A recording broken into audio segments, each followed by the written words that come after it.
आज जाने की जिद ना करो। नमस्कार महाराष्ट्राच्या जिवंत हृदयाच्या सळसळत्या रक्ताच्या भावी अधिकारी कर्मचाऱ्यांनो, कसे आहात सगळे? अनेक दिवसानंतर मी युट्यूबवर आलोय, पण अत्यंत महत्वाची अशी सिरीज घेऊन आलोय सोन्या। या सिरीज मध्ये आपल्याला वनरक्षक भरती 2024 मध्ये झालेल्या प्रश्नांचं सखोल विश्लेषण बघायचंय। त्याचा फायदा आम्हाला काय होईल सोन्या, असा तुझ्या मनामध्ये प्रश्न आला असेल तर टीसीएस पॅटर्न हा समजून घेतला तर बऱ्यापैकी आपल्याला तिथल्या तिथंच प्रश्न सुटत असतात।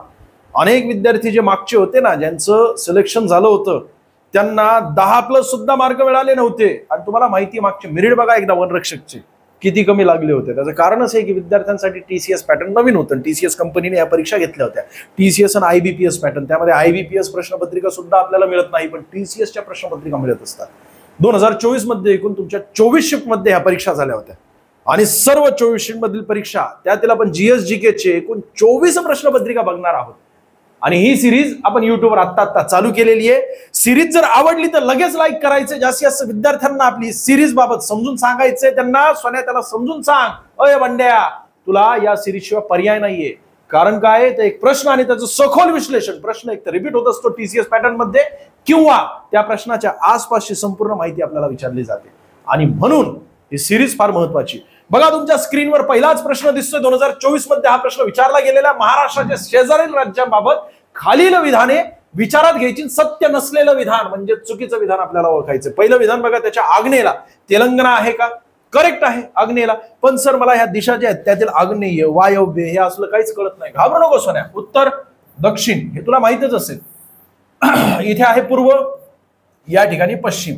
आता बघा, या ठिकाणी असतं वायव्य, या ठिकाणी असतं ईशान्य, या ठिकाणी असतं आग्नेय, आणि या ठिकाणी असतं काय, तर नैऋत्य। नैऋत्य मोसमी वारे आपल्या महाराष्ट्रात येऊन धडकत असतात सह्याद्री पर्वताला, म्हणून सिंधुदुर्ग मध्ये मोठ्या प्रमाणात पाऊस पडत असतो। तुम्हाला सर्वांना माहिती आहे ना, अख्ख्या कोकणामध्ये जास्तीत जास्त पाऊस पडत असतो। त्याचं कारण काय, तर तेच नैऋत्य मोसमी वारे। सर हे नैऋत्यकडूनच काय येत असतात आपल्या महाराष्ट्रामध्ये किंवा आपल्या भारतामध्ये? त्यासाठी तुला बॅच मध्ये यावं लागेल। बॅच मध्ये वन विभाग स्पेशल, त्यामध्ये मी स्वतः त्या ठिकाणी तुला समजून सांगितलेले। उत्तर गोलार्धामध्ये वारे स्वतःच्या उजव्या दिशेने वाहत असतात, हे फेरेलचा नियम आहे। तो फेरेलचा नियम तुला एकदा कळाला तर ह्या सगळ्या गोष्टी तुला स्पष्ट होतील, पाठांतर करायची गरजच पडणार नाही। एकूण विद्यार्थी मित्रांनो, त्या वन विभागातील स्पेशल विभागात एक वेगवेगळे व्हिडिओज घेतलेले, सगळं काही कव्हर केलेले त्यामध्ये। तुम्हाला जर बॅच जॉईन करायची असेल तर महाराष्ट्र अकॅडमीचा ऍप इन्स्टॉल करा। त्या ठिकाणी गेल्यानंतर तुम्ही बॅच जॉईन करू शकता। सध्या जबरदस्त त्या ठिकाणी एकूण 3-3, 4-4 लेक्चर दिवसभराचे चालू आहे। बघा, वायव्य, ईशान्य, आग्नेय आणि नैऋत्य हे कसं लक्षात ठेवायचं? तर सोन्या बघ, वाच्या जागेवर फक्त या ठिकाणी मी समजा आडवी रेष मारली तर बा ई आन, म्हणजेच काय झालं, ते लहानपणी आमच्या गुरुजींनी आम्हाला शिकवलं होतं, बाई आन, बरोबर। चुकीचा अर्थ काढू नको, आपल्याला फक्त समजून घ्यायचंय। तर बाई आन, त्यावरून वा ई आ आणि न आला असेल तुमच्या लक्षात। आता पहिला विधान आपल्याला काय दिसतंय या ठिकाणी, त्याच्या आग्नेयेला म्हणजे आपल्या महाराष्ट्राच्या आग्नेयेला तेलंगणा आहे का? तर करेक्ट आहे हे विधान। सर आम्हाला दाखवा। पुढे दोन मिनिटं थांब, तुला का करेक्ट आहे ते दाखवणार आहे। मॅपच्या साहाय्याने आपल्याला बघायचं। दुसरं विधान, त्याच्या पूर्वेला दादरा नगर हवेली आणि दीव दमन आहे। दादरा नगर हवेलीची स्थापना तुम्हाला विचारली जाऊ शकते बरं का, 2020 मध्ये झाली होती। दादरा नगर हवेली, यातील दादरा नगर हवेली हे एक वेगळं केंद्रशासित प्रदेश होतं व दीव दमन हे वेगळं केंद्रशासित प्रदेश होतं, परंतु 2020 मध्ये दोघांना एकत्रित करण्यात आलं। सद्यस्थितीमध्ये एकूण 8 केंद्रशासित प्रदेश आहेत। त्यातील क्षेत्रफळाने सर्वात मोठा लद्दाख आहे, क्षेत्रफळाने सर्वात छोटा कोणता आहे, तर पॉंडिचेरी आहे। आपल्याला विचारलं जाऊ शकतं, सॉरी लक्षद्वीप आहे। क्षेत्रफळाने सर्वात छोटा केंद्रशासित प्रदेश। 28 राज्य आणि 8 केंद्रशासित प्रदेश, त्यापैकी दादरा नगर हवेली आणि दीव दमन हे वेगवेगळे होते, 2020 मध्ये एकत्रित करण्यात आले। पालघरच्या उत्तरेला आहे। आता पालघर कुठे आहे आपल्या महाराष्ट्राच्या, तर वायव्येला आहे सोन्या। मग या ठिकाणी विधान चुकीचं आहे, पूर्वेला आहे का? संबंधच नाहीये, म्हणून पर्याय क्रमांक 2 चुकीचा आहे। पर्याय क्रमांक 3 काय दिसतोय, त्याच्या वायव्येस गुजरात आहे का? तर करेक्ट आहे, पालघरच्या उत्तरेला त्या ठिकाणी दादरा नगर हवेली आणि दीव दमन हे केंद्रशासित प्रदेश आहे, आणि त्यालाच चिटकून उत्तरेला गुजरात आहे। गुजरातला एकूण आपल्या महाराष्ट्राचे 4 जिल्हे लागलेले आहेत मित्रांनो, त्यातल्या त्यात पालघर सुद्धा त्या ठिकाणी गुजरातला लागून आहे। आणि नंदुरबार आणि धुळे हे 2 जिल्हे असे आहेत की ते केवळ महाराष्ट्राला, मध्य प्रदेशला नाही तर गुजरातला सुद्धा लागून आहेत। अशा प्रकारे एकूण नंदुरबार, धुळे, नाशिक आणि मग नंतर पालघर असे एकूण 4 जिल्हे गुजरातला लागून आहेत। विधान तिसरं अगदी बरोबर आहे। विधान चौथं बघा, दक्षिणेस कर्नाटक राज्याने वेढलेला का? तर करेक्ट आहे, आपले दक्षिण सीमा निमुळती अशी सिंधुदुर्ग सर्वात दक्षिणेकडील आपलं महाराष्ट्रातील जिल्हा आहे आणि या सिंधुदुर्गला कर्नाटक सुद्धा लागलेला आहे, म्हणजे कर्नाटकची सीमा सुद्धा आहे, गोव्याची सीमा सुद्धा आहे, परंतु गोव्याला केवळ सिंधुदुर्गची सीमा आहे, कारण गोवा हे राज्य सिंधुदुर्गपेक्षाही छोटं आहे मित्रांनो. ठीक आहे, आता आपण मॅप मध्ये बघूया की कशामुळे विधान 2 चुकीचे. बघा या ठिकाणी तुम्हाला मॅप दिसतोय आपल्या महाराष्ट्राचा, आपल्या भारताचा मॅप आहे. भारताच्या मॅप मध्ये महाराष्ट्र या ठिकाणी भगव्या कलरचं दिसतंय की नाही, आणि या भगव्या कलरच्या महाराष्ट्राच्या उत्तरेला मध्य प्रदेश, एकूण 8 जिल्ह्यांच्या सीमा मध्य प्रदेशला लागून आहे. गुजरातला एकूण, गुजरात कुठे आलं रे, तर वायव्येला आलं. पश्चिमेला अरबी समुद्र आहे 720 किलोमीटर लांबीचा पसरलेला. महाराष्ट्राच्या उत्तरेला मध्य प्रदेश, सर्वात जास्त सीमा ज्या राज्याला लागून आहे ते म्हणजे मध्य प्रदेश. मध्य प्रदेश आणि महाराष्ट्र यांच्या दरम्यान सातपुडा पर्वत आहे. सातपुडा पर्वताने आपल्या महाराष्ट्राची नैसर्गिक सीमा उत्तरेकडील निश्चित केलेली आहे. सातपुडा पर्वतावरून उगम पावणाऱ्या 2 महत्वाच्या नद्या, एक आहे नर्मदा आणि दुसरी आहे तापी. या दोन्हीही नद्या पश्चिम वाहिनी असून नर्मदा त्यातल्या त्यात सर्वात लांब पश्चिम वाहिनी नदी आहे. नर्मदा नदीची एकूण लांबी 1312 किलोमीटर आहे मित्रांनो. आपल्या भारतातील सर्वात लांब पश्चिम वाहिनी नदी ती म्हणजे नर्मदा नदी एकूण 3 राज्यांमधून वाहते. एक मध्य प्रदेशमध्ये 78% नर्मदा नदी वाहत असते. त्यानंतर आपल्या महाराष्ट्रात केवळ 54 किलोमीटर वाहते. त्यानंतर मग गुजरातमध्ये जाते. ती 3ही राज्यांसाठी नर्मदा नदी अत्यंत महत्वाची, ती खसदरीतून वाहत असते. त्याच्यानंतर आपल्या महाराष्ट्रात 2 वेळा प्रवेश करणारी नदी ही सुद्धा आपली महाराष्ट्राची उत्तर सीमा निश्चित करते. तिचं नाव आहे तापी. आपल्या महाराष्ट्रातील सर्वात लांब पश्चिम वाहिनी नदी कोणती, तर ती आहे तापी. तापीची एकूण लांबी तुम्हाला विचारली तर 720 किलोमीटर आहे आणि आपल्या महाराष्ट्रात 208 किलोमीटर आहे. महाराष्ट्रात 2 वेळा प्रवेश करते. सुरुवातीला ती अमरावतीमध्ये प्रवेश करते. अमरावतीमध्ये प्रवेश करत असताना ती गाविलगड टेकड्याच्या दक्षिणेकडून वाहत असते. अमरावतीमधून पुन्हा ती मध्य प्रदेशमध्ये प्रवेश करते. मग नंतर दिल्लीमधून औरंगजेब आपल्या महाराष्ट्रात ज्या खिंडीमधून आला होता त्या खिंडीचं नाव काय आहे, असं तुम्हाला प्रश्न विचारला जातो. ते आपल्या अग्निवीर मध्ये प्रश्न विचारला होता म्हणून मला आता लक्षात आलं. तर ते आहे आपले काय म्हणतात त्याला, आपलं बुरानपूर खिंड सन्या, असं लक्षात नाही राहत म्हणून कॉन्सन्ट्रेशन असणं गरजेचं. आणि या बुरानपूर खिंडीमधून पुन्हा तापी नदी प्रवेश करत असते जळगाव मध्ये आणि मग नंतर गुजरातमध्ये प्रवेश करत असते. तर अशा प्रकारे ह्या 2 नद्या पश्चिम वाहिनी नद्या आहेत आणि त्या आपल्या उत्तर सीमा निश्चित करत असतात. मध्य प्रदेश आणि महाराष्ट्र यांच्या दरम्यान ती वाहत असते या दोन्ही नद्या. त्याचसोबत बघा महाराष्ट्रच्या पूर्वेला छत्तीसगड एकूण 2 जिल्ह्यांना लागून आहे, गोंदिया आणि गडचिरोली. तेलंगणा 4 जिल्हे लागून आहेत, हे आहे आग्नेयला आणि कर्नाटक. आपल्याला प्रश्न काय विचारला होता, तर इथे तुम्हाला दिसतोय बघा जे विधान चुकीचं आहे. पूर्वेला दादरा नगर हवेली आणि दीव दमन आहे का, तर नाही. कुठे आहे तर या ठिकाणी आहे. आणि ही पूर्व दिशा आहे का रे आपल्या महाराष्ट्राची, वायव्य दिशा आहे. असं काय करतोय तू सोन्या. त्यातल्या त्यात हा एक मॅप आपण सुंदररित्या आपल्या बॅच मध्ये कंप्लीट केलेला आहे. स्थान विस्तार मध्ये हे पिंक कलरचं दिसतंय पालघर, हे पिंक कलरचं दिसतंय, हे पिंक कलरचं दिसतंय. जेवढे जिल्हे तुला सोन्या या संपूर्ण मॅप मध्ये पिंक कलरचे दिसत आहेत ते केवळ एका राज्याला लागून नाहीयेत, 2 राज्यांना किंवा केंद्रशासित प्रदेशांना लागून आहे. त्यातला हा पालघर जिल्हा दादरा नगर हवेली आणि दीव दमन या केंद्रशासित प्रदेशाला लागून आहे. त्याचसोबत हा पालघर जिल्हा गुजरातला सुद्धा लागून आहे. मग नंदुरबार जिल्हा दिसतोय तुम्हाला, हा गुजरातला लागून आहे, त्याचसोबत मध्य प्रदेशला सुद्धा लागून आहे. त्यानंतर त्याच्या खाली दिसतोय धुळे, हा धुळे जिल्हा सुद्धा गुजरात आणि त्याचसोबत मध्य प्रदेशला लागून आहे. गुजरातला एकूण 4 जिल्ह्यांच्या सीमा लागून आहेत, मध्य प्रदेशला एकूण 8 जिल्ह्यांच्या सीमा लागून आहेत. गोंदिया हा मध्य प्रदेश आणि छत्तीसगड या दोन्ही राज्यांना लागून आहे. गडचिरोली हा तेलंगणा आणि छत्तीसगड या दोन्ही राज्यांना लागून आहे. छत्तीसगडला एकूण 2 जिल्ह्यांच्या सीमा लागून आहेत मित्रांनो. तेलंगणाला एकूण 4 जिल्ह्यांच्या सीमा लागून आहेत. कर्नाटकला एकूण 7 जिल्ह्यांच्या सीमा लागून आहेत आणि गोव्याला केवळ 1 जिल्ह्याची सीमा लागून आहे. पुढील पैकी असे कोणते जिल्हे आहेत की ज्यांना 2 राज्यांच्या सीमा लागून आहेत, तुम्हाला असा प्रश्न विचारला आणि 100% विचारणार साऱ्या. अनेकदा मला असं वाटतं की आपल्याच बॅच मधून किंवा आपल्याच या सिरीज मधून प्रश्न येत आहेत. त्याचं कारण असं आहे की जो प्रश्नपत्रिका बनवतो ना तो सुद्धा आपली ही सिरीज बघत असतो. मी असं हे शॉर्ट का बोलतोय, जसा मी प्रश्न घेतलेला आहे, जो मुद्दा मी सांगितला ना 100% तुम्हाला यावर प्रश्न येणार, तोच प्रश्न येत असतो TCS पॅटर्न मध्ये. वस्तुस्थिती आहे पोलीस भरतीमध्ये सुद्धा. बघा ना असे किती जिल्हे आहेत तर पिंक कलरचे, हे लगेच वेगळ्या ठिकाणी तू सोन्या टिपून घ्यायला पाहिजेत. पुढे जाऊया बघा. महाराष्ट्र संबंधित हा एक पेज अत्यंत महत्वाचा आहे. आपल्या बॅच मध्ये जबरदस्त एक्सप्लेनेशन दिलं. इथं थोडंसं स्पीड मध्ये घेतोय आपण कारण वेळेचा अभाव असतो. क्षेत्रफळ किती आपल्या महाराष्ट्रात 3,07,713. 100 वेळा प्रश्न विचारला सर, तुला हे पाठच असायला पाहिजे. अख्ख्या देशामध्ये आपल्या महाराष्ट्राने 9.36% भूभाग व्यापलेला आहे. अख्ख्या भारतामध्ये महाराष्ट्राने 9.36% भूभाग व्यापलेला आहे. अक्षरवृत्तीय रेखावृत्तीय विस्तार आपण त्या ठिकाणी बघितले. अक्षरवृत्तांची संख्या किती 181, रेखावृत्तांची संख्या किती आहे 360. मग ते संपूर्ण तुला मॅप मधून समजून सांगावं लागेल, आपल्या पृथ्वीचा मॅप. आणि त्यामध्ये ते रेखावृत्त अक्षरवृत्त त्यानंतर आपल्या महाराष्ट्रातून जातात किती तर 7 अक्षरवृत्त आपल्या महाराष्ट्रातून जातात आणि 8 अक्षरवृत्त आपल्या अक्षरवृत्त नाही रेखावृत्त आपल्या महाराष्ट्रातून जातात. बाकी स्थापना हे थोडंसं डीप मध्ये समजून सांगावं लागेल. बॅच मध्ये सुंदररित्या कंप्लीट केलेले. हे पाठांतर करायचं नसतं, विद्यार्थी पाठांतर करत असतात त्यांना लक्षात नाही राहत. याला सुद्धा ट्रिक आहे बघा. बाकी महाराष्ट्राची स्थापना झाली होती 1 मे 1960 ला. आता हे वारंवार विचारलं जाईल का 1960 1 मे.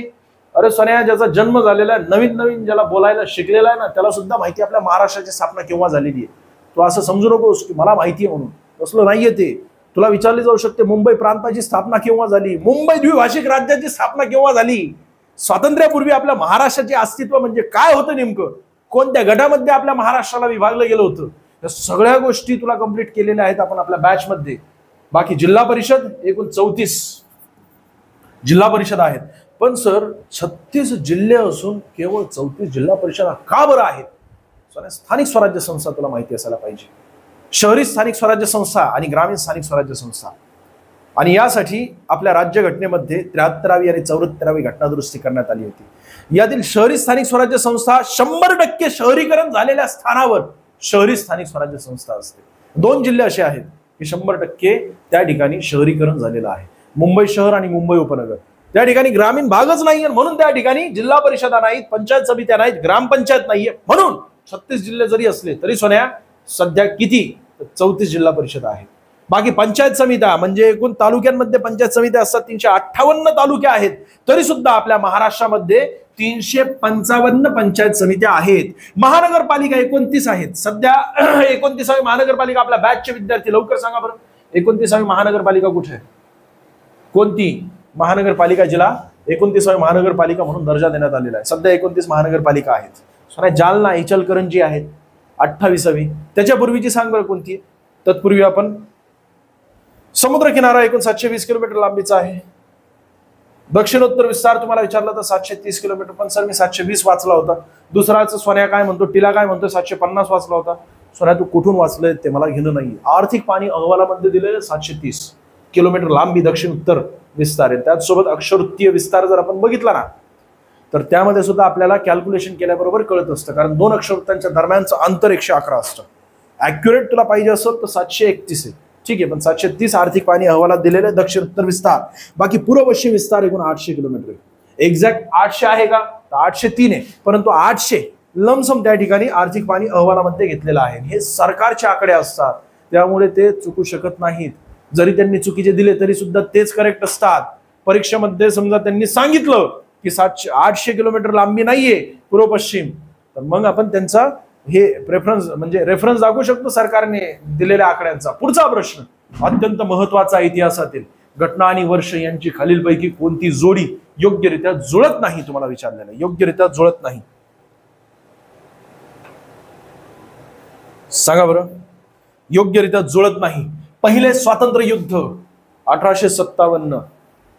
इतिहासातील अत्यंत महत्वाची घटना आहे मित्रांनो. 1857चा उठाव. आपल्याला 200 वर्ष इंग्रजांनी लुटलं होतं. कर आकारणीच्या वेगवेगळ्या पद्धती होत्या. कायमधारा पद्धती, रयतवारी पद्धत, मौजेवारी पद्धत, महालवारी पद्धत. आणि याद्वारे शेतकऱ्यांचं शोषण चालू होतं आणि त्यामुळे शेतकऱ्यांमध्ये असंतोष पसरला होता. त्याचसोबत सैनिकांमध्ये सुद्धा असंतोष पसरला होता, कारण त्यांना फ्रंट वॉरियर म्हणून युद्धामध्ये पाठवलं जायचं. आणि युद्ध कुणासाठी लढतोय आपण, ब्रिटिशांसाठी. त्यांच्याप्रती काहीही म्हणजे अशी आपुलकीची भावना नसताना सुद्धा त्यांना आपला जीव गमावा लागायचा, कारण फ्रंट वॉरियर आहेत ते. जॉबसाठी फ्रंट वॉरियर तिथं फ्रंट मध्ये. आणि प्रत्येकाला त्या ठिकाणी प्रत्येकाच्या घरामधून एक सैनिक म्हणून ते जबरदस्तीने सैनिक दलामध्ये आपल्या देशातील जे जवान म्हणजे कुमार किंवा युवक पुरुष आहेत ना त्यांना घेऊन जायचे सैनिक दलामध्ये. म्हणजे होईल त्या पद्धतीने शोषण चालू होतं तळागाळातील लोकांचं. त्याचा भडका म्हणजे 1857चा उठाव. आणि 1857च्या उठावाच्या वेळेस बिहारचे कमिशनर होते A.O. ह्यूम यांनी जवळून बघितलं. त्यांनी ग्रंथ लिहिले वेगवेगळे. त्या ग्रंथांमध्ये 1857च्या उठावाबाबत संपूर्ण वर्णन केलेले, त्यांनी डोळ्याने काय बघितलं होतं, हा अशा प्रकारचा पुन्हा उठाव होऊ नये म्हणून काँग्रेसची स्थापना करण्यात आली. मग हे दोन्ही बरोबर आहेत. पहिले स्वातंत्र्य युद्ध म्हणजे 1857चा उठाव आहे. त्यानंतर भारतीय राष्ट्रीय काँग्रेसची स्थापना एओ ह्यूम यांच्या प्रयत्नाने झाली होती. कारण काय त्याचं तर बघा ना, कुकरमध्ये राईस ठेवलेला आहे, पाणी टाकलेलं आहे, त्यामध्ये खालून आग दिली सोन्या. आग दिल्यानंतर कोणत्याही वस्तूला जर गरम केलं तर त्याची घनता कमी कमी होत असते, बरोबर आहे की नाही. घनता काय होते, कमी होत असते, म्हणजे बारीक बारीक कण लांब लांब जात असतात, म्हणजेच काय आकारमान वाढत असतं. पाणी आतमध्ये ठेवलेलं पाण्याचं आकारमान वाढलं म्हणजेच काय, कुकरच्या आतमधील जर आकारमान वाढत असेल तर आतून मोठ्या प्रमाणात दाब, आणि दाब आतून पडल्यामुळे कुकर भडका नाही धमाका होऊ शकतो, फुटू शकतो.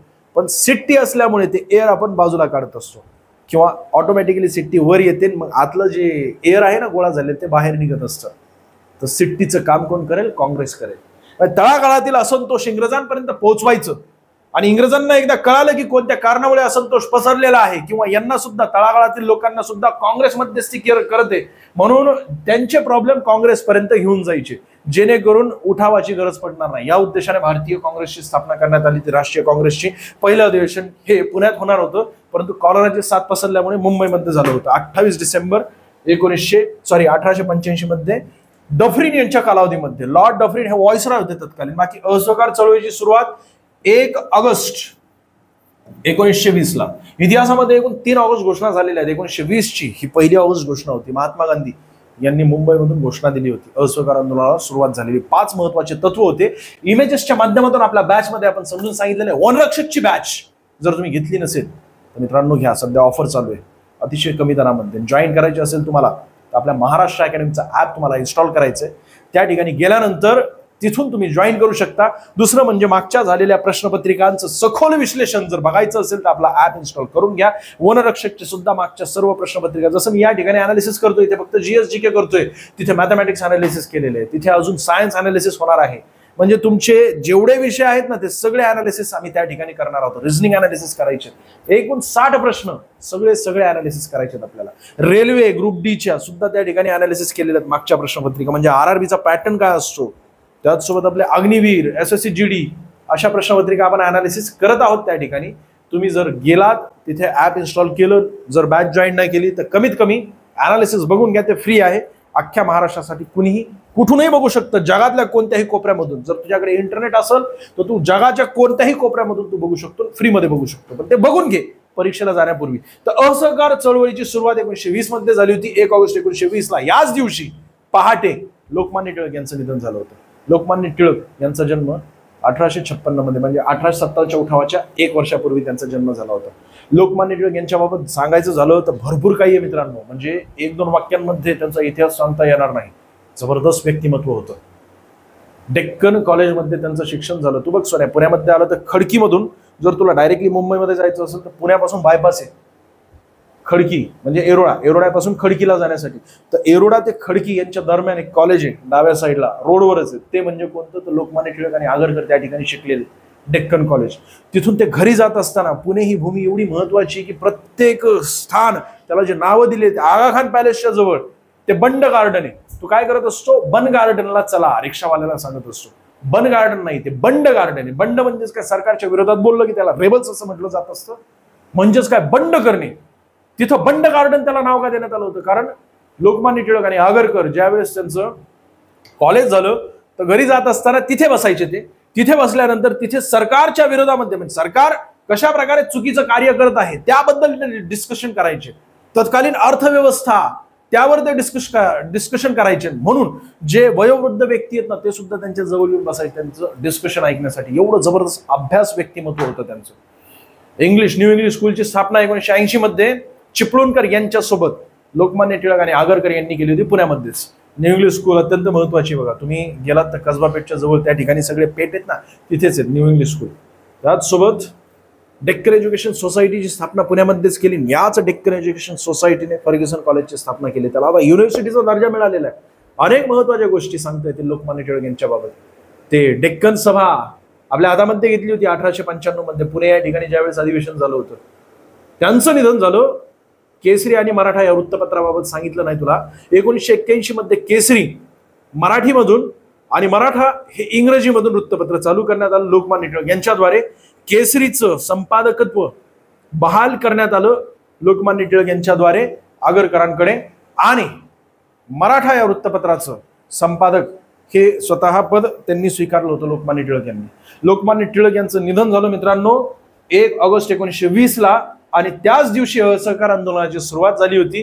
म्हणून अनेक इतिहासकार म्हणतात की टिळक यांचं युग संपलं आणि आता गांधी युग चालू झालेलं.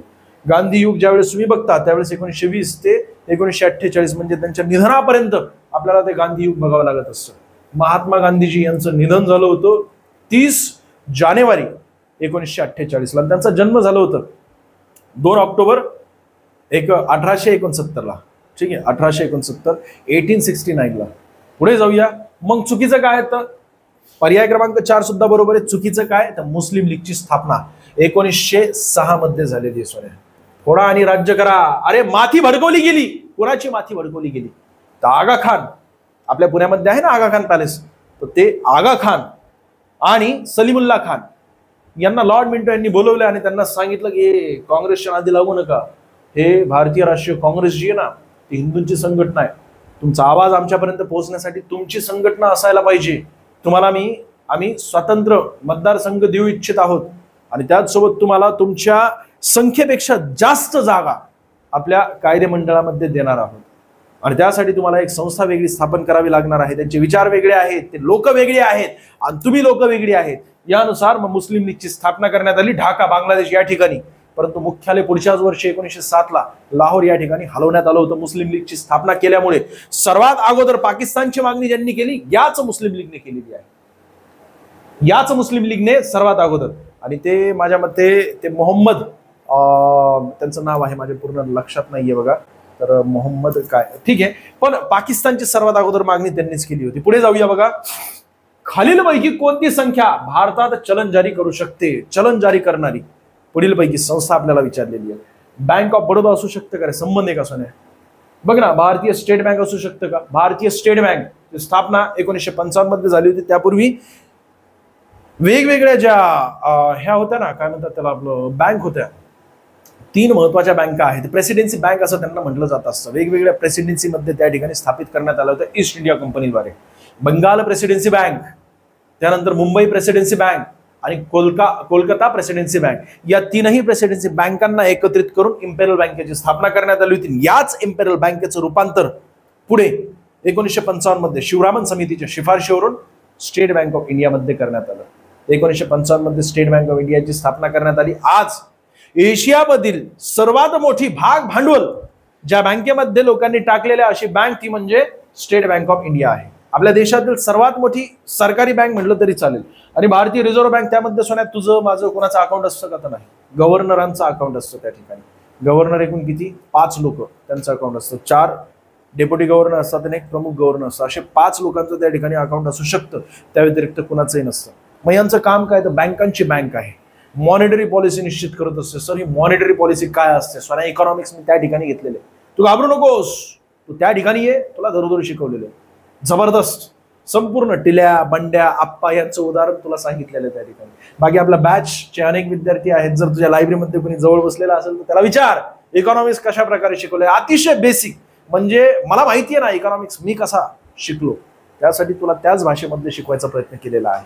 उदाहरणांच्या माध्यमातून शिकवायचा प्रयत्न केलेला आहे. मग हे मॉनिटरी पॉलिसी निश्चित करत असतं. त्याचसोबत बँकांची बँक असतं, बँकांवर रेग्युलेशन करायचं कार्य करत असतं. मार्केटमध्ये किती पैसा ओतायचा आहे हे निश्चित करायचं काम कोणाचं असतं? सोन्या आरबीआयचं असतं, आरबीआयचं. आणि तोच प्रश्न विचारलाय, खालीलपैकी कोणती संस्था भारतात चलन जारी करते? चलन जारी करण्याचं काम कोणाचं? तर भारतीय रिझर्व्ह बँकेचं आहे. मग रिझर्व्ह बँक संपूर्ण माहिती घ्यायला पाहिजे की नाही? प्रश्न विचारलेला पर्याय क्रमांक 3 याचं योग्य उत्तर आहे. बघा, आरबीआयची स्थापना 1926च्या यंग हिल्टन समितीच्या शिफारशीवरून करण्यात आली होती. पण त्यापूर्वीच महात्मा गांधीजींनी सांगितलं होतं 1920 मध्ये की आपल्या देशाची मध्यवर्ती बँक असावी. त्यापूर्वी अनेक महत्वाचे लोक, त्यामध्ये दादाभाई नौरोजी ज्यांनी poverty and un British rule in India हा ग्रंथ लिहिला होता 1867 मध्ये. सोन्या, अरे संपत्तीच्या वहनाचा सिद्धांत ज्यांनी मांडला होता, तुला कळाना तुला कसा लुटला जातोय? आजही तुला कळाना की कशा प्रकारे तुझ्यावर टॅक्स आकारू तुला लुटला जातोय. तशाच प्रकारे त्याही वेळेस संपत्तीच्या वहनाचा सिद्धांत मांडला आणि त्यामध्ये सांगितलं भारतीय जनतेला माहित नाहीये पण कशा प्रकारे वेल्थ ड्रेन ऑफ वेल्थ नावाचा सिद्धांत म्हणजे संपत्ती कशा प्रकारे वहन केली जात आहे. कच्चा माल आपल्या देशामध्ये बनवला जातोय त्याच त्या ठिकाणी पक्का माल बनवल्यानंतर म्हणजे कच्चा माल आपल्या देशामधून घ्यायचा, पक्का माल बनवायचा त्यांच्या देशामध्ये, तो आपल्या देशात विकायचा. म्हणजे हस्तउद्योग सुद्धा समूळ नष्ट झाले होते. एका लेक्चरमध्ये तुला मी काय काय सांगू सोन्या, पण तरी सुद्धा जेवढं काय डोक्यामध्ये येते तेवढं सगळं काय तुला माहिती देतोय. सगळी माहिती त्या ठिकाणी आपल्या बॅच मध्ये आहे.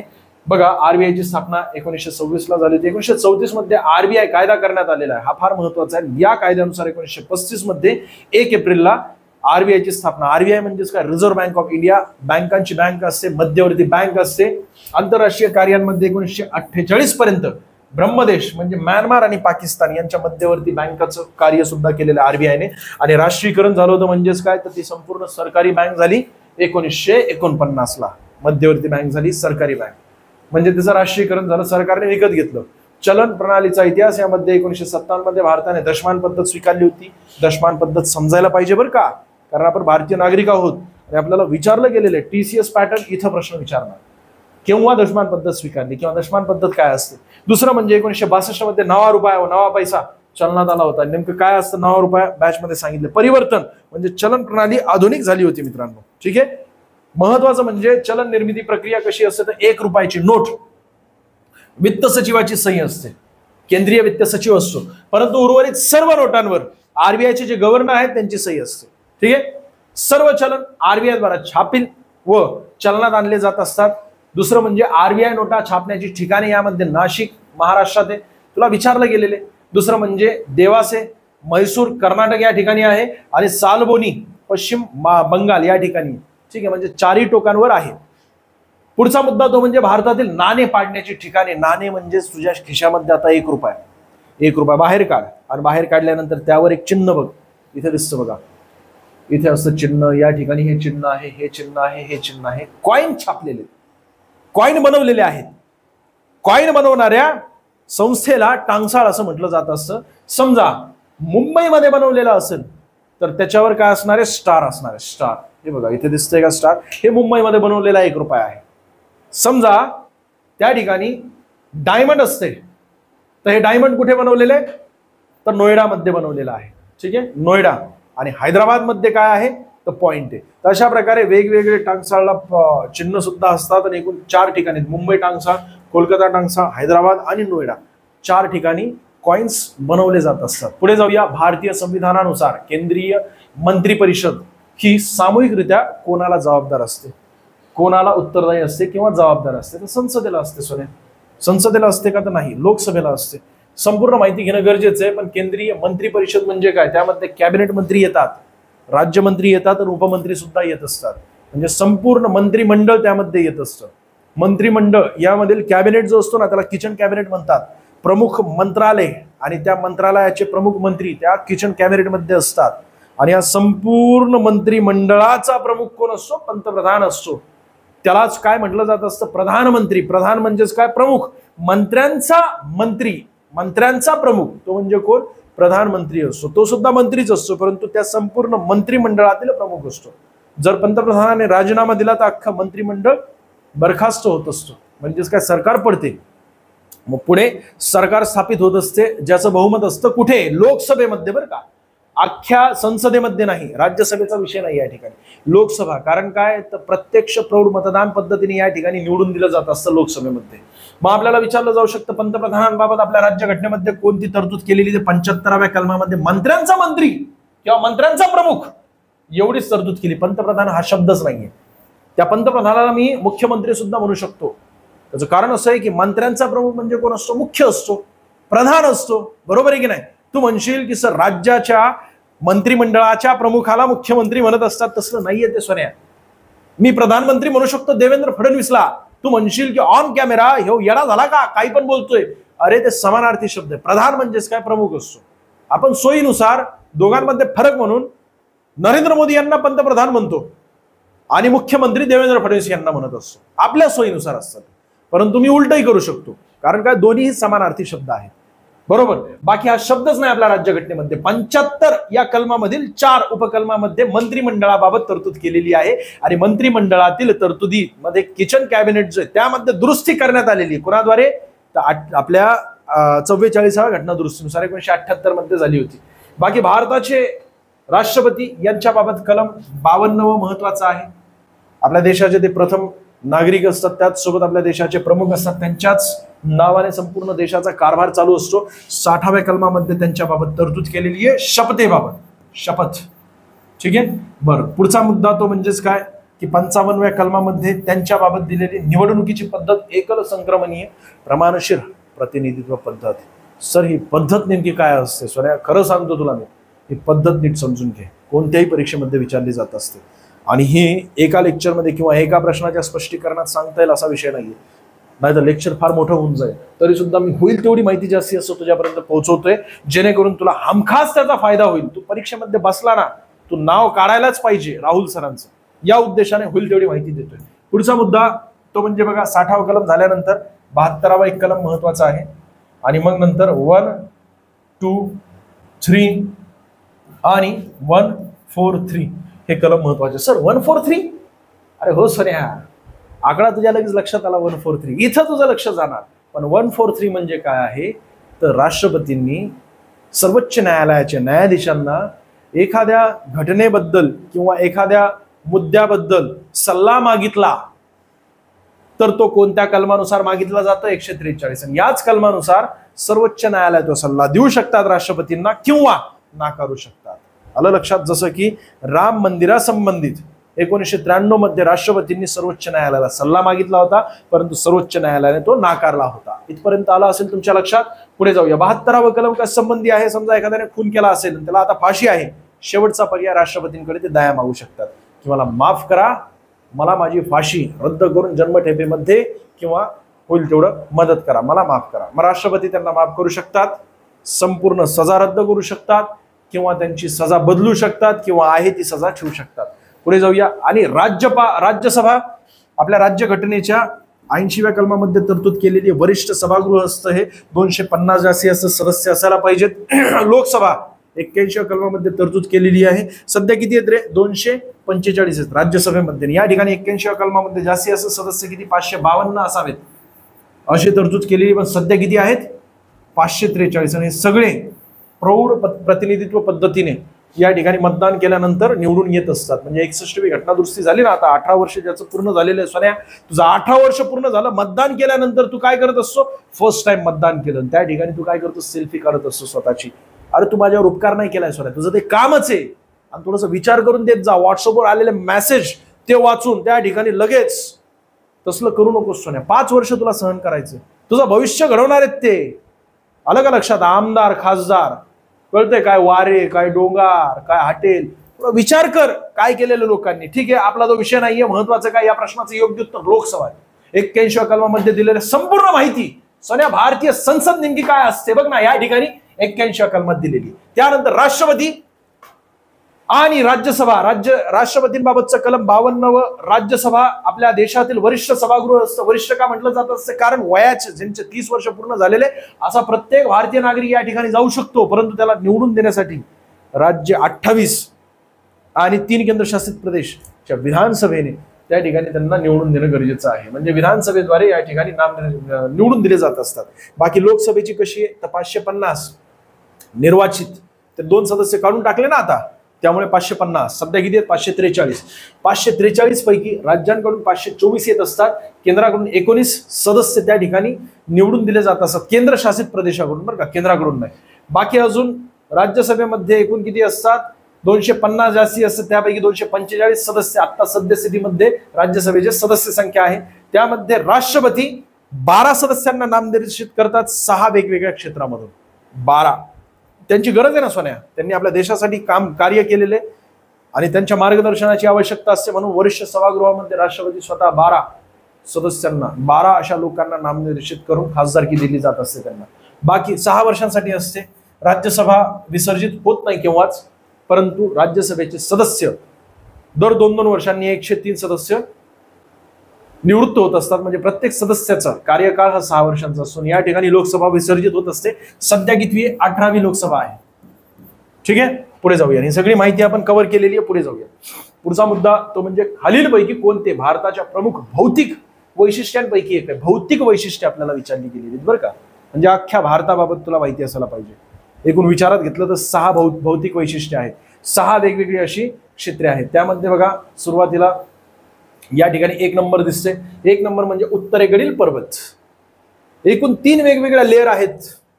बृहन हिमालय, त्यानंतर मध्य हिमालय आणि त्यानंतर येतं शिवालिक टेकड्या. ह्या 3ही टेकड्या आपल्याला समजून घेणं गरजेचं आहे. बरं, हिमालयाला आपल्याला नद्यांबाबतही घेणं गरजेचं आहे माहिती, म्हणजे पूर्व पश्चिम सुद्धा कशा प्रकारे त्यांचं विभाजन करता येतं. उत्तर दक्षिण तर मी तुम्हाला सांगितलं 3 महत्वाच्या लेन आहेत किंवा लाईन आहेत हिमालयाच्या.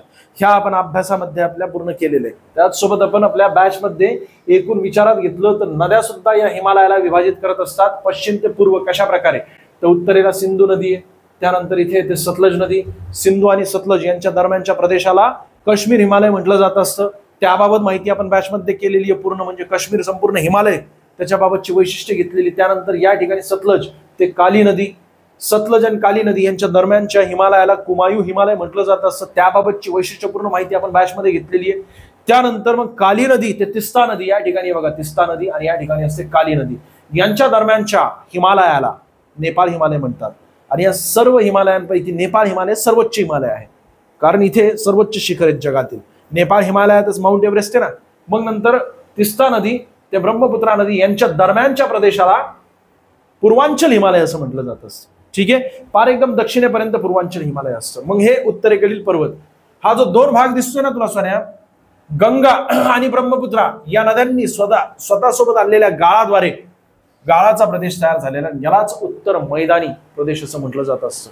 आपल्या देशातील सर्वात जास्त लोकसंख्या ज्या प्रदेशामध्ये राहते याच प्रदेशामध्ये राहते. त्याचं कारण असं आहे की गंगा नदी ही भागीरथी आणि अलकनंदा या 2 नद्यांच्या एकत्रित संगमाद्वारे तयार झालेली असते. तिला देवप्रयाग या ठिकाणी दोन्ही एकत्रित येतात, मग नंतर तिला गंगा असं म्हटलं जात असतं. ही गंगा नदी आहे ना मित्रांनो, स्वतःसोबत मोठ्या प्रमाणात गाळ घेऊन येत असते आणि हा गाळ अतिशय सुपीक असा असतो.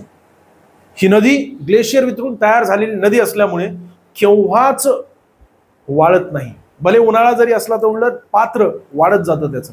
याचा अर्थ पाण्याची उपलब्धता ज्या ठिकाणी असते लोकसंख्या त्या ठिकाणी एकवटलेली असते, कारण तो प्रदेश अतिशय सुपीक असतो, गाळाचा प्रदेश असतो. आणि जगातील सर्वात मोठं त्रिभुज प्रदेश ज्या नदीने तयार केलेले ती म्हणजे आपल्या देशाची नदी गंगा नदी. 2525 किलोमीटर वाहते एकूण, परंतु आपल्या देशामध्ये एकूण वाहते 2063 किलोमीटर. ठीक आहे. ब्रह्मपुत्रा नदीबाबत विचारात घेतलं तर इथे नामच्या बर्वा पर्वताला वळसा घालून ती आपल्या देशात प्रवेश करत असते. पुढचा मुद्दा तो म्हणजे हा दुसरा भाग झाल्यानंतर तिसरा भाग येतो बघा, वाळवंट. हे कोणतं वाळवंट आहे? थरचं वाळवंट आहे. या ठिकाणी सर वाळवंट का बरं तयार झालेले? नैऋत्य मोसमी वारे येत असतात, येऊन धडकत असतात कुठे ते या सह्याद्री पर्वताला, म्हणून कोकणामध्ये मोठ्या प्रमाणात पाऊस पडत असतो. पण इथे धडकण्यासारखं काहीच नाहीये सोन्या. बघ ना, हे संपूर्ण प्रदेश जो आहे ना, इथे उत्तर दक्षिण नाही म्हणता येणार, नैऋत्य ईशान्य पसरलेला अरवली पर्वत आहे. हा अरवली पर्वत जगातील सर्वात जुना पर्वत आहे मित्रांनो. सर्वात जुना काय म्हटलं जात असतं? कारण प्रमुख भूमी ही भूमी हल्लीच नाहीये. संपूर्ण वेगनरच्या सिद्धांतानुसार वेगवेगळ्या ज्या भूम्या आहेत की नाही, उत्तर दक्षिण अमेरिका, त्याचसोबत आफ्रिका खंड आहे, मग एशिया खंड आहे, त्यानंतर मग युरोप खंड आहे, ऑस्ट्रेलिया खंड आहे, वेगवेगळे झालेले आहेत. भूअंतर्गत हालचालींमुळे ते एकमेकांपासून लांब जात आहेत किंवा जवळ येत आहेत. परंतु आपली भारत भूमी जी आहे ना, त्यातला हा द्वीपकल्पीय पठार हललेला नाही, जागेवरच आहे. आणि त्यामुळे त्या जागेवर असलेला हा जो पर्वत आहे ना, उत्तर दक्षिण म्हणजे नैऋत्य ईशान्य पसरलेला हा अरवली पर्वत, सर्वोच्च शिखर गुरु शिखर 1722 मीटर उंच. आणि या अरवली पर्वतावरून वेगवेगळ्या नद्या उगम पावत असतात. त्यातील लुना नदी आहे. ही लुनी नदी जी आहे ना, ती कोणती? तर खारी नदी आहे मित्रांनो, इथं राजस्थानमध्ये आहे. ठीक आहे. मग हे त्यामुळे इथे अडवलं जात नाही, म्हणून इथे थरचं वाळवंट तयार झालं. दुसरं म्हणजे खंडांच्या पश्चिमेला वाळवंट असतं, डेझर्ट असतं. जगातील महत्वाचे डेझर्ट वाळवंट तुम्हाला माहिती असायला पाहिजे. ते आपल्या बॅचमध्ये आपण कव्हर केलेले इमेजेसच्या माध्यमातून. पुढचा पॉईंट येतो द्वीपकल्पीय पठार. हा कल्प झालेला आहे, म्हणजे अशा प्रकारे आतमध्ये गेलेला आहे. इथे समुद्र आहे, इथे समुद्र आहे, खाली समुद्र आहे, तीनही बाजूने समुद्र असतो ना, त्याला द्वीपकल्प असं म्हटलं जात असतं. आणि हा द्वीपकल्पीय पठार यामध्ये आपला महाराष्ट्र येत असतो.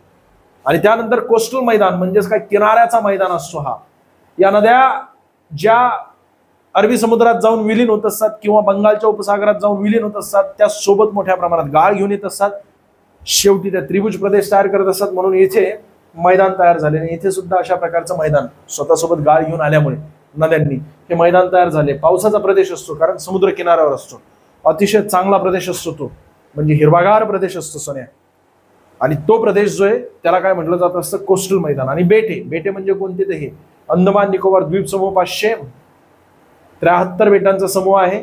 आणि इथे आहे लक्षद्वीप, एकूण 53 बेटांचा समूह, त्यापैकी 34 बेटांवर मानवी वस्ती आहे. ठीक आहे, पुढे जाऊया. मग याचं योग्य उत्तर काय सांगा बरं. इथे काय दिसतंय तुम्हाला, दक्षिणेकडील मैदान आहे का, काय संबंध आहे का. दक्षिणेकडे द्वीपकल्पीय पठार आहे सोन्या, असं काय करतोस. उत्तरेकडील मैदान जर म्हटलं असतं तर ते योग्य असलं असतं. पर्याय क्रमांक 1 चुकीचा आहे. आपल्याला काय विचारलेलं आहे, चुकीचं वैशिष्ट्य. बाकी समुद्र तटीय म्हणजेच काय, कोस्टल मैदान.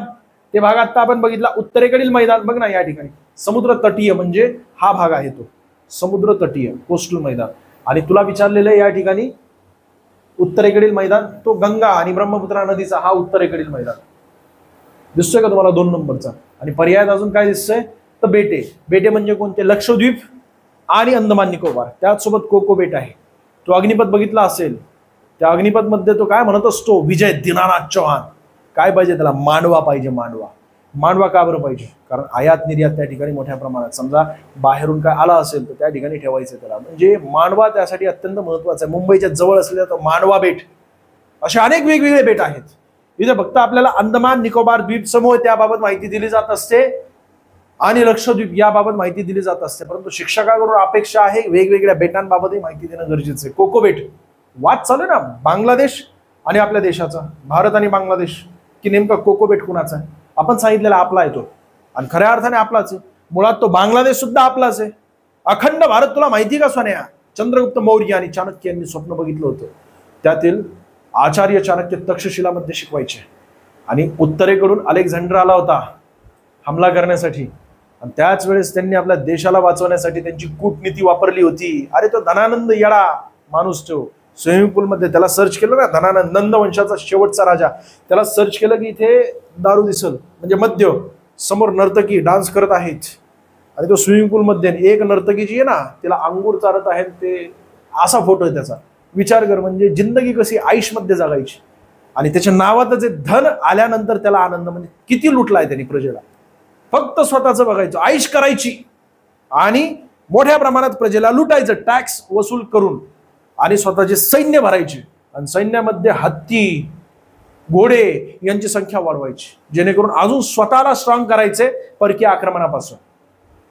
मग त्याला धनानंदला समजवण्यासाठी ज्यावेळेस चाणक्य गेले होते, फार डीप मध्ये झालं रे, एवढं डीप मध्ये गरजेचं नाहीये, फक्त तुला सांगतोय अखंड भारत म्हणजे पाकिस्तान, त्यानंतर बांगलादेश, अफगाणिस्तानचा 30% भाग, नेपाळ, भूतान, अरे चायनाचा जो तिबेट आहे ना तो, आणि ब्रह्मदेश. ब्रह्मदेश म्हणजे कोणता, म्यानमार, खाली दक्षिणेला श्रीलंका, सगळा काय आपल्या देशाचा भाग आहे. याला म्हणतात अखंड भारत. आजचा भारत नाही, आजचा तर आजची परिस्थिती वेगळी आहे, कारण ब्रिटिश आले, त्यांनी फोडा आणि राज्य करा या प्रकारे वेगवेगळे भाग आपल्या देशापासून तोडले.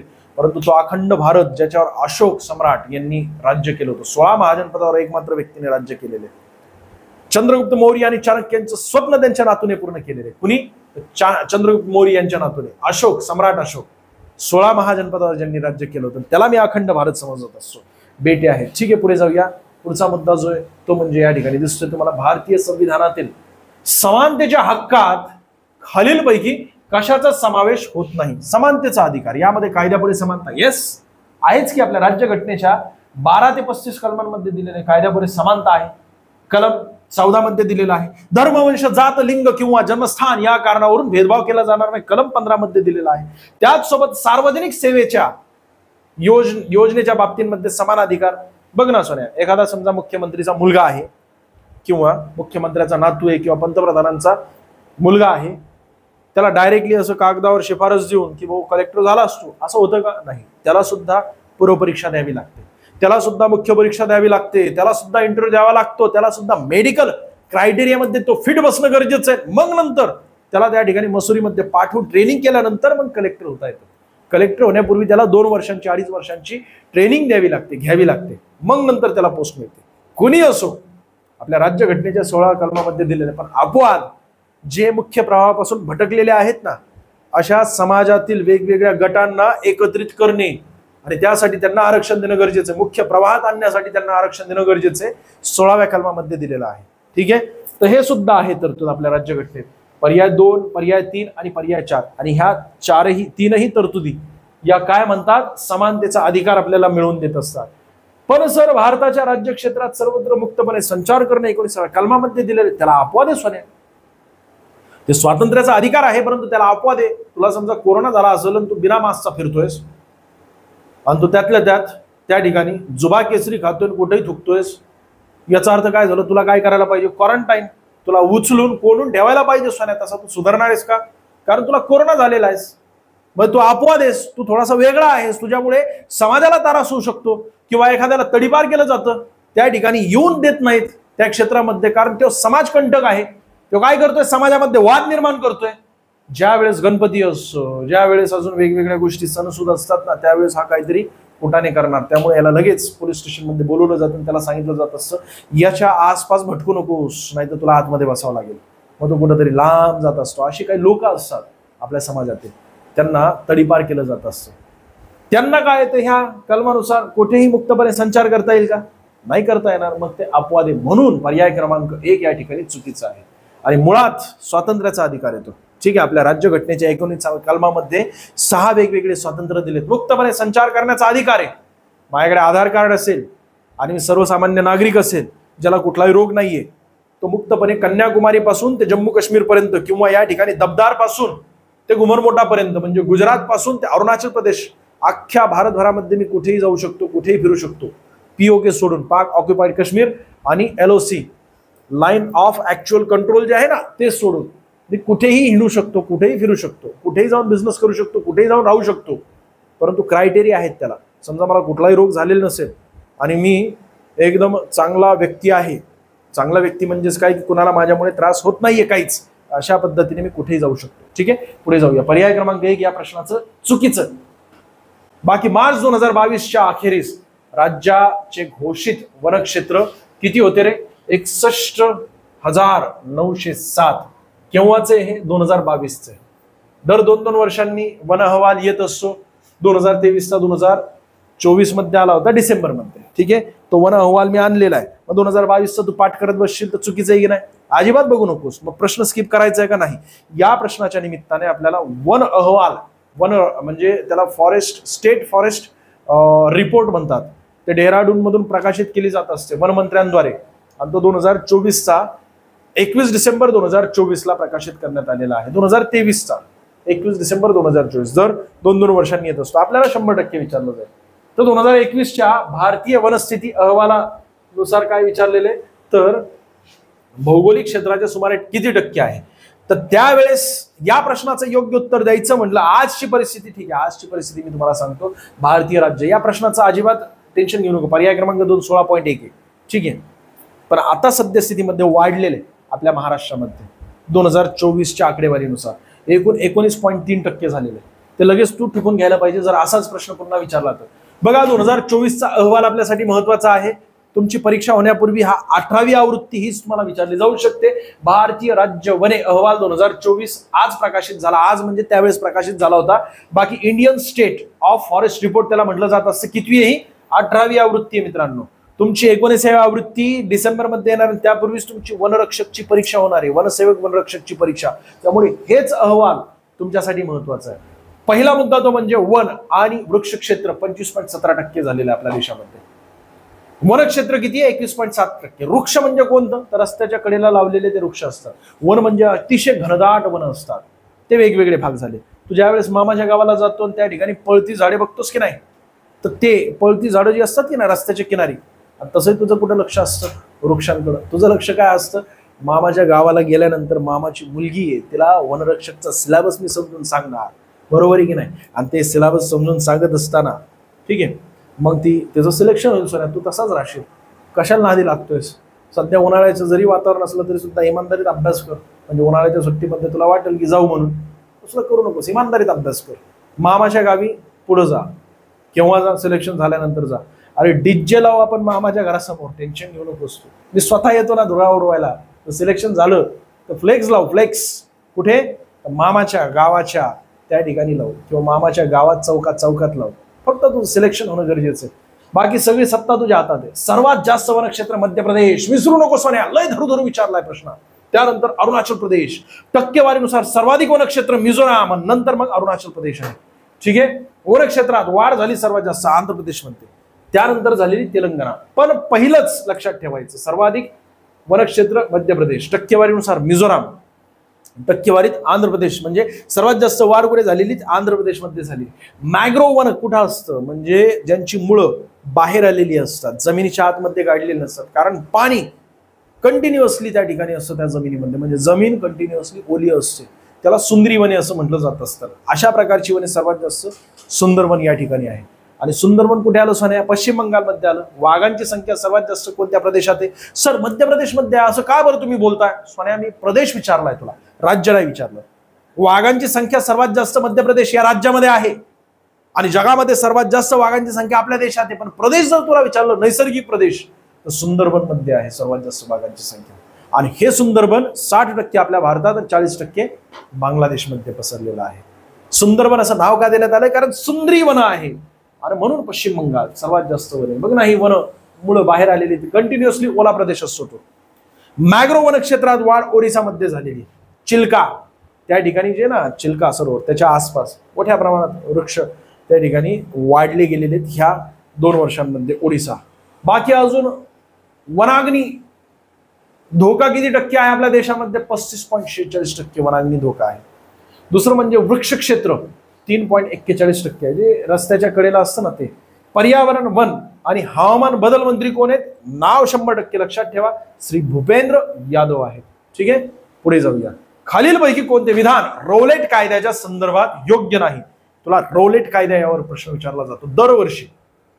24 शिफ्ट बघितलं ना, त्यामध्ये तुम्हाला असहकार आंदोलन आहे, त्यासोबत सविनय कायदेभंग, त्यातल्या त्यात रौलेट कायदा, जालियनवाला बाग हत्याकांड 13 एप्रिल 1919 मध्ये झाला होता. का बरं झाला होता?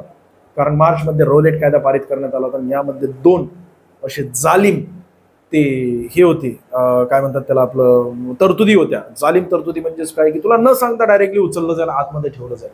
म्हणजे तू सरकारच्या विरोधामध्ये समजा काय बोललं, त्यांच्या चुकी समजा निदर्शनात आणल्या की तुला डायरेक्टली उचलणार आणि आतमध्ये ठेवणार.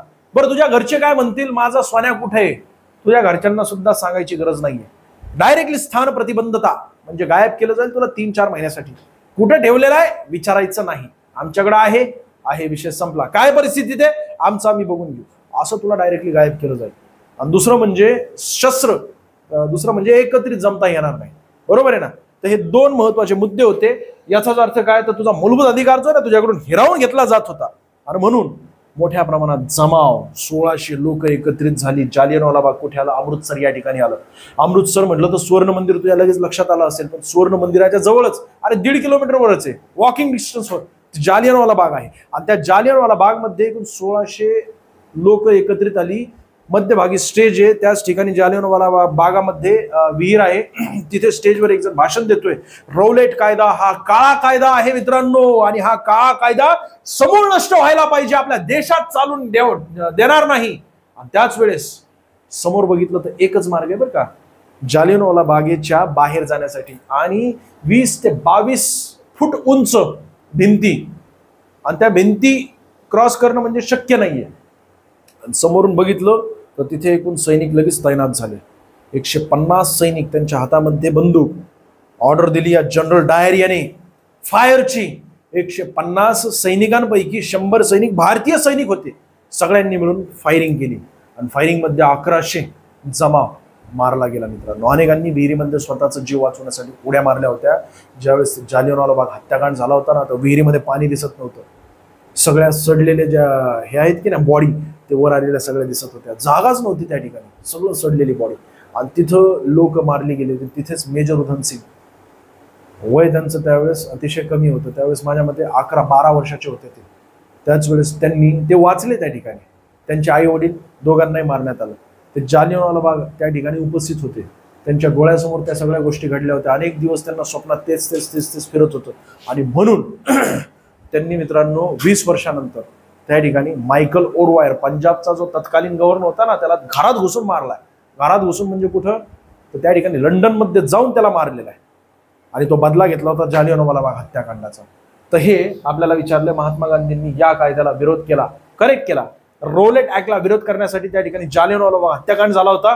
त्यावेळेस महात्मा गांधी त्या ठिकाणी गेले होते. जालियनवाला बाग जे हत्याकांड घडलं होतं ना, त्या ठिकाणी गेले होते. त्यांनी निषेध व्यक्त केला होता. त्याच वेळेस रवींद्रनाथ टागोर यांनी सर ही उपाधी रिटर्न केली होती इंग्रजांना. रवींद्रनाथ टागोर हे पहिले व्यक्ती आहेत ज्यांना नोबेल पारितोषिक मिळालं आपल्या देशाचे. गीतांजली या त्यांच्या काव्य ग्रंथासाठी त्यांना नोबेल पारितोषिक मिळाला होता. याच काव्य ग्रंथामध्ये जनगण मन अधिनायक जय हो म्हणजे आपलं राष्ट्रगीत ते लिहून ठेवलेले. ते राष्ट्रगीत 1911च्या अधिवेशनाच्या म्हणजे कोलकाता या ठिकाणी झालं होतं. 1911चं अधिवेशन त्यांच्या सख्या बहिणीच्या मुलीने गायलेले रवींद्रनाथ टागोर. त्यांचं घर कुठे, शांतिनिकेतन कोलकाता या ठिकाणी. त्याला वर्ल्ड हेरिटेज साईटचा दर्जा देण्यात आलेला आहे. आणि ते घर देवेंद्रनाथ टागोर यांनी बांधलेले. त्यांनी का बांधले, कारण ते रवींद्रनाथ टागोर यांचे पिता आहेत मित्रांनो. रवींद्रनाथ टागोर त्या ठिकाणी राहायचे शांतिनिकेतन. त्यांचं घर आता वर्ल्ड हेरिटेज साईटचा दर्जा त्याला मिळालेला, म्हणजे जागतिक वारसा स्थळाचा दर्जा त्याला देण्यात आलेला आहे.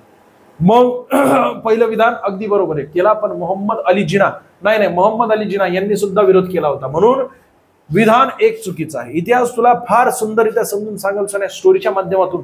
इथं तर चित्र असतीलच, पण तुझ्या डोळ्यासमोर सगळे ओरिजिनल चित्र असे फिरत असतील कंटिन्युअसली असं दिसत. तसं आपल्याला इतिहास समजून घ्यायचा आहे. आणि तो इतिहास आपण आपल्या बॅचमध्ये कम्प्लीट करतोय.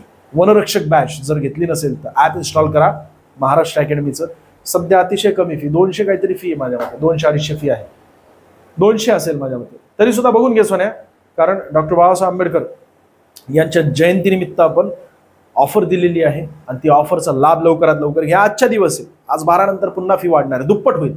त्यासाठी घेऊन टाक. बाकी दुसरं म्हणजेच काय, साल 1919 मध्ये ब्रिटिशांनी रौलेट कायदा मंजूर केला होता का, करेक्ट आहे. याच बाबत मी तुला सांगत होतो. त्यासाठी मग इथे त्या कायद्याला विरोध करण्यात आला. रौलेट कायद्याने अभिव्यक्ती स्वातंत्र्य सारख्या मूलभूत हक्कांवर अंकुश आणला होता का, तर बरोबर आहे. एकत्रित यायचं नाही, सरकारच्या विरोधात बोलायचं नाही, आणि जर बोललं की उचलणार आणि डायरेक्टली डांबून ठेवणार.